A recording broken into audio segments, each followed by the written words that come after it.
Okay, this is lesson 5 of unit 5. We're going to talk more about isosceles triangles and solve some equations, some problems with using isosceles triangles. So in our first one, we're told that the perimeter of a triangle is 83 centimeters, and it's triangle ABC, and AB, the distance between A and B, the length of AB, is 2x minus 1, BC is 3x minus 12, and 4x, and AC is 4x minus 3. So if we know that the perimeter, and then recall that the perimeter is the sum of the distance of the sides, okay, and we're given the distance of each side, then we would set this up by adding all the sides together and setting it equal to 83. So take what AB is, 2x minus 1, BC, 3x minus 12, and AC, 4x minus 3, set it equal to 83. Combine your x's and your constants and solve for x. You get that x is 11. Now, it said to classify the triangle by its sides. So you need to use this x, put it back in the expressions for each of your sides to see what you get. So AB, 2 times 11 minus 1 is 21. BC, 3 times 11 minus 12 is also 21. And AC is 4 times 11 minus 3 is 41. So you notice that these two sides are the same. So you know that it's an isosceles triangle.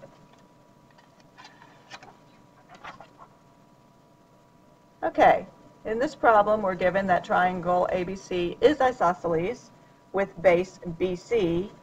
Okay, and that's important to know which is the base. If the base is BC and it's isosceles, then you know that AB is congruent to AC.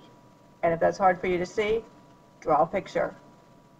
Okay, draw a picture, any triangle, ABC, BC is the base. That means that AB and AC are the congruent sides. Okay? And they give you the expression for AB and AC. So all you have to do is set AB and AC equal to each other. 6x plus 4 equals 4x plus 16. Solve for x.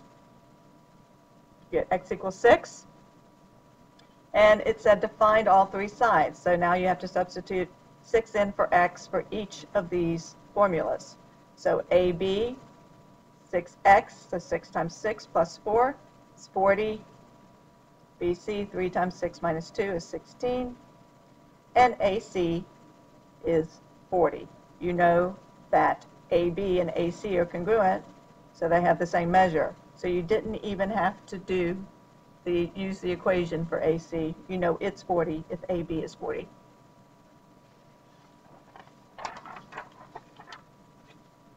Okay, our next one.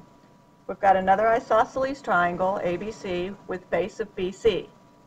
Now we're talking about angles.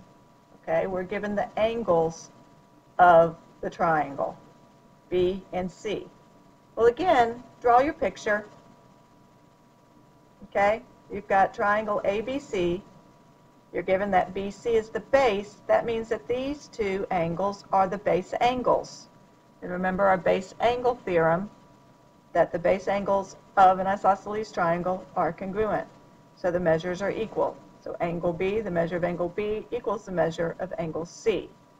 We're given the measure of angle B and the measure of angle C. So just set them equal to each other. Okay? So you get 7x squared, and again we've got an x squared, so this is a quadratic. That means you're going to move everything over to one side and set it equal to 0. You subtract x squared from both sides, add 3x to both sides, and add 8 to both sides. You're going to get 6x squared minus 6x minus 72 equals 0. Okay, now you guys haven't worked with having a coefficient in front of your x squared when you factor. But let's look at this. You could actually take 6 out of all three of these terms.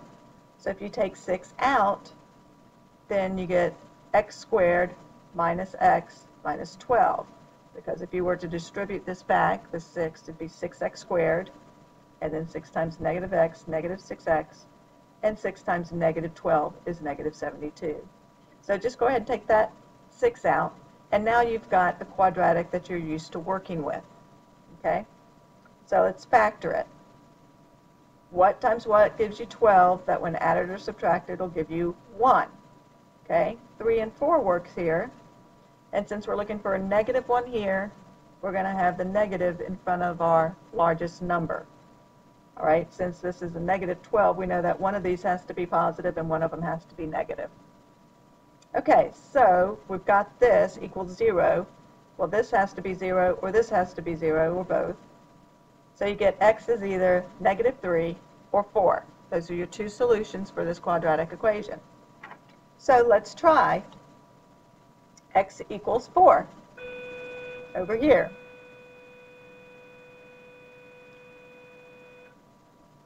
Okay, so if we put in x equals 4 for the measure of angle B, we've got 7 times x squared, which is 4 squared, minus 9 times 4 minus 80. So you just put 4 in for x here. You end up with a negative 4 after you do the math. 4 squared is 16, and negative 9 times 4 is negative 36. Okay? Multiply 7 by 16, you will end up with negative 4. Well, the measure of an angle cannot be negative, right? Oops, didn't realize you couldn't see that, sorry. Okay? So that doesn't work, so it can't be x equals 4. Let's try x equals 3. You put that in for the measure of angle B, and again we were told to find all three. Measure of angle B, you end up with the measure of angle B, it's 10. Oops. Okay? So you know that the measure of angle C is also 10 because they are congruent. Okay?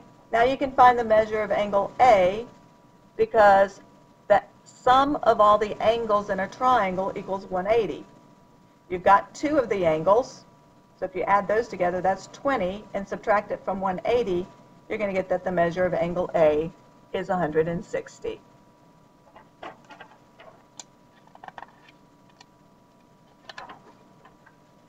Okay, last problem.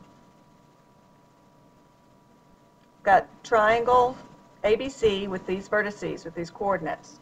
Now we want to classify the triangle. That means what kind of triangle is it? Is it isosceles, equilateral, or scalene? That's how you can classify triangles by their sides. Well, the only way to find out is to find the distance between A and B and C and A and C. So we'd have our triangle, again, ABC. You have to find what the measure is of each of these sides. And the way we do that when we have coordinates is to use the distance formula. You guys have to know the distance formula. Square root of x1 minus x2 squared plus y1 minus y2 squared. Okay, so we need to do it for each of these segments. So AB, use the vertices for A and B. 2 minus 6 squared plus 4 minus negative 2 squared. Okay, you get a negative 4 squared here, and you get a 4 plus 2. This is 4 plus 2 here. Okay, negative 4 squared is 16. 6 squared is 36. So 16 plus 36 is 52, square root of 52. Simplify that. You can pull a 4 out of there. So square root of 4 is 2, and you're left with 13. 4 times 13 is 52. Do the same thing for BC. Okay? Use the vertices for B and C. Subtract your x's. 6 minus 8 squared plus negative 2 minus 2 squared. You get negative 2 squared plus negative 4 squared. Negative 2 squared is 4. Negative 4 squared is 16. That gives you the square root of 20. Simplify, pull out a 4 again. It's the square root of 4 is 2, and you get 2 square roots of 5. 4 times 5 is 20. Do the same thing for AC. Now use A and C. 2 minus 8, negative 6. 4 minus 2 is 2. Okay? And you get negative 6 squared is 36. 2 squared is 4. 36 plus 4 is 40. Again, you can take a 4 out of there. 4 times 10, square root of 4 is 2. Simplifies to 2 square roots of 10. Now we've got the length of each of these sides. AB is 2 square roots of 13.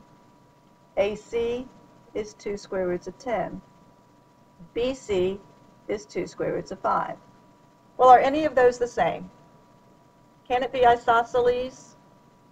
Are there two congruent sides? Or equilateral? Or all three of them congruent? No. So it's a scalene triangle.